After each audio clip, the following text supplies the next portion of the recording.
নমস্কার প্রিয় শ্রোতা বন্ধুরা, আমি নীল। তোমরা শুনছো সাইলেন্ট অ্যান্ড রাইম স্টোরির প্রেত কথার তৃতীয় পর্ব।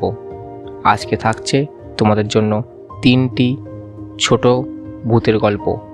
গল্পগুলি কেমন লাগলো কমেন্ট করে অবশ্যই জানাবে। যদি কিছু পরিবর্তন করতে হয় তাও জানিও। সবাইকে স্বাগত কমেন্ট বক্সে। যদি আমার এই চ্যানেলটি সাবস্ক্রাইব না করে থাকো তাহলে অবশ্যই সাবস্ক্রাইব করে পাশে থেকো। আশা করি তোমাদের গল্পগুলি ভালো লাগবে। আরও অনেক বড় বড় গল্প আসতে চলেছে। তো আজকে আর বেশি কিছু বলবো না, চলো তাহলে শুরু করা যাক আজকের প্রেত কথা পর্ব 3। শোনো, একটা ঘটনা বলি, হয়তো তুমি এই ঘটনাটা বিশ্বাস করবে না। এই ঘটনাটা আমার এক দাদার সাথে ঘটেছিল। দাদা কিছুদিন আগে একটি নতুন ফ্ল্যাটে শিফট করেছিলেন, যা নিয়ে সব রহস্য শুরু। আমার দাদা শহরে একটা পুরনো অ্যাপার্টমেন্ট বিল্ডিংয়ে নতুন ফ্ল্যাট ভাড়া নিলেন। ফ্ল্যাটটা বেশ বড়, কিন্তু একটা ঘর সবসময় তালাবন্ধ থাকতো। মালিক বলেছিলেন ওটা একটা স্টোর রুম, অপ্রয়োজনীয় জিনিস রাখা আছে এবং চাবি হারিয়ে গেছে। প্রথম কয়েক সপ্তাহ সব ঠিক ছিল, কিন্তু দাদা রাতে শুতে গেলেই চাবির ঝনঝন শব্দ শুনতে পেতেন, ঠিক যেন কেউ একটা চাবির গোছা হাতে নিয়ে করিডোরে হাঁটছে। শব্দটা তালাবন্ধ ঘরটার সামনে গিয়ে থেমে যেত, তারপর একটা মৃদু খট শব্দ হতো, যেন কেউ চাবি দিয়ে তালা খোলার চেষ্টা করছে। দাদা একদিন সাহস করে রাত 3টের সময় দরজার ফুটো দিয়ে দেখলেন করিডোরে কেউ নেই, শুধু ঘরের তালাটা চুপচাপ কাঁপছে। তিনি দরজা খুলে দেখেন তালাবন্ধ ঘরটার ঠিক সামনে মেঝেতে একটা পুরনো পিতলের চাবির গোছা পড়ে আছে। চাবিগুলো একেবারে শীতল। দাদা সেই চাবির গোছাটা তুলে এনে নিজের টেবিলের ওপর রাখলেন। সেই রাতে আর কোনো শব্দ হয়নি। পরদিন সকালে দাদা দেখলেন চাবির গোছাটা টেবিলের ওপর নেই, কিন্তু যেটা সবচেয়ে ভয়ানক ছিল, তালাবন্ধ ঘরটার দরজার তালাটা এবার ভেতর থেকে লাগানো। চাবির গোছাটা অদৃশ্য হয়ে গেল কিভাবে, আর বাইরে থেকে তালা দেওয়া ঘরটা ভেতর থেকে বন্ধ করলো কে? দাদাকে পরে বাড়ির এক পুরনো বাসিন্দা জানিয়েছিলেন বহু বছর আগে ওই ঘরে একজন কেয়ারটেকার আত্মহত্যা করেছিলেন। মরার আগে সে নিজের চাবিগুলো হারানো খুব দুশ্চিন্তা করত। রহস্য এটাই যে কেয়ারটেকার কি প্রতি রাতে তার হারানো চাবি খুঁজত, আর যখন তারা সেই চাবি তাকে দিলেন তখন সে কি ঘরের ভিতরে নিজেকে আটকে ফেলল? আজকের দ্বিতীয় গল্প, ক্যানভাসের রক্তছবি। আমি যখন আর্ট কলেজে পড়তাম তখন একটা অদ্ভুত ক্যানভাসের সন্ধান পেয়েছিলাম। সেই ছবিটা দেখলেই মনে হতো তার একটা নিজস্ব জীবন আছে। আমি একটি পুরনো আর্ট স্টুডিওতে একটি বাতিল ক্যানভাস খুঁজে পেলাম। ক্যানভাসটা ছিল সম্পূর্ণ খালি, কিন্তু তার টেক্সচারটা কেমন যেন অদ্ভুত, কিছুটা নরম। আমি ভাবলাম এর ওপর নতুন কিছু আঁকবো। প্রথম দিন আমি ক্যানভাসের উপর একটা সাধারণ ল্যান্ডস্কেপ আঁকলাম। রাতের বেলা স্টুডিও বন্ধ করে বাড়ি ফিরলাম। পরদিন এসে দেখি ছবির মধ্যে আঁকা গাছপালাগুলোর অবস্থান সামান্য পাল্টে গেছে।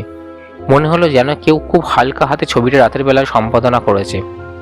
আমি এটাকে হয়তো ভুল বলে উড়িয়ে দিতাম, যদি না সেই রাতে আমার সহপাঠী রিয়া চিৎকার করে ফোন করত।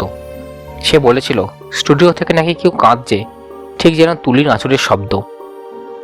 আমি তৃতীয় দিন যখন স্টুডিওতে গেলাম তখন দেখি ল্যান্ডস্কেপটা আর নেই। পুরো ক্যানভাসে এবার শুধু গভীর লাল রঙের ছোপ। ছোপগুলো এলোমেলো নয়, বরং মনে হচ্ছে দ্রুত গতিতে কিছু একটা লেখা হয়েছে। কাছে গিয়ে দেখলাম লেখাগুলো খুব পুরনো, শুকনো রক্তের মতো দেখতে। লেখা ছিল, আমাকে মুক্তি দাও, রং নয় রক্ত চাই। ভয়ে আমার হাত কাঁপতে লাগলো। আমি ক্যানভাসটা ছুঁড়ে ফেলে দিতেই ওটা মাটিতে পড়ে গেল।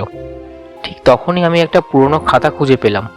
তাতে লেখা ছিল, এই ক্যানভাসের প্রথম মালিক একজন ব্যর্থ শিল্পী ছিলেন, যিনি তার ছবিতে প্রাণ প্রতিষ্ঠা করতে চেয়েছিলেন। তিনি রক্ত ব্যবহার করে আঁকতেন এবং শেষ পর্যন্ত ক্যানভাসে নিজেকে শেষ করে দেন। আমি ভাবছিলাম ক্যানভাসের রং কিভাবে রক্তে পরিণত হয়েছিল, আর কে চাইছিল মুক্তি? আমি কি সেই শিল্পীর আত্মাকে ক্যানভাসের মধ্যে আটকে রেখেছিলাম? সবচেয়ে ভয়ঙ্কর ছিল ক্যানভাসটা মাটিতে পড়ার পর তার উপর একটা ছোট মেয়ের মুখ ভেসে উঠেছিল, যার দুচোখ থেকে রক্তের ফোঁটা গড়িয়ে পড়ছিল।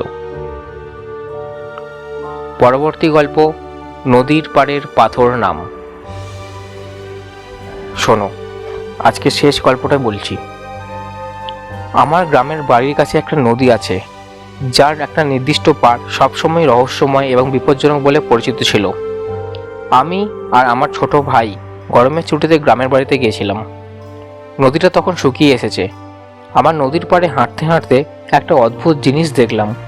একটা বিরাট কালো মসৃণ পাথর, যা শত শত বছর ধরে নদীর জলে ডুবে থাকার পরেও অক্ষত। পাথরটার ওপর পুরনো বাংলা হরফে একটি নাম খোদাই করা ছিল, শৈলজা। নামটা এত পরিষ্কার যে মনে হয় যেন গতকালই কেউ খোদাই করেছে। গ্রামের প্রবীণরা কেউ এই নামটা বা পাথরটার ইতিহাস বলতে পারলেন না। কিন্তু প্রতি রাতে যখন জোয়ার আসতো, নদীটা যখন পাথরটাকে স্পর্শ করত, তখন একটা অদ্ভুত ঘটনা ঘটত। সেই রাতে যে কেউ শৈলজা নামটি উচ্চারণ করত, সে স্বপ্নে দেখত নদীর অতল গভীর থেকে একটা কালো ঘোলাটে হাতটাকে টেনে নিয়ে যাচ্ছে। স্বপ্নে সে শুধু জলের ঠান্ডা স্পর্শ অনুভব করত। আমার ভাই একদিন দুপুরে মজা করে নামটা উচ্চারণ করেছিল।